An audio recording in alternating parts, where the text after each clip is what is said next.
হে family, তোমরা কেমন আছো? আশা করি সবাই খুব ভালো আছো। পিকনিক সিজন আর পিকনিক হবে না এটা কখনো হতেই পারে না। তো সেই জন্য আমরা 31st নাইটে পিকনিকের আয়োজন করছি। আমাদের পিকনিকের আয়োজন ভীষণ সিম্পল, পোলাও আর মাটন কষা। তো সেটাই আজকে এখানে রান্না করব আমি, রাঁধুনি হচ্ছে আমি।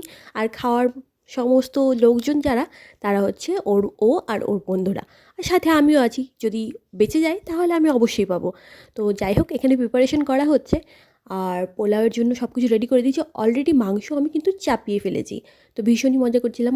আর কেউ ছিল না, বর্তমানে আমরা ৩ জন আছি, আর বাকিটা সবাই পরে আসবে। এদিকে এদিকে আমার মাটন কষা একদম রেডি।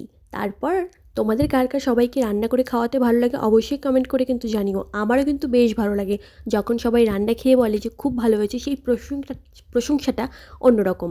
তো যাই হোক, রান্না এদিকে হতে থাকুক, ততক্ষণ তোমাদের সাথে সবার পরিচয় করে দিই। এদিকে আমার সমস্ত বন্ধুরা, বরের বন্ধুরা সবাই চলে এসেছে, আর এদিকে আমাদের টিফিনও রেডি হয়ে গেছে ফল। তো তারপর আমরা এখানে রান্না কমপ্লিট হয়ে গেছে, এবার আমি বসাবো পোলাও। আমার মাংস হয়ে গেছে, আর এদিকে বন্ধুরাও কিন্তু সবাই চলে এসেছে, আর কেউ বাকি নেই। আর এদিকে দেখতে দেখতে আমার পোলাওটাও হয়ে গেছে। আর পোলাওটা যদিও একটু লেগে গেছিলো, তাই মনটাও একটু খারাপ হয়ে গেছিলো। তো যাই হোক, খেতে তো হবে।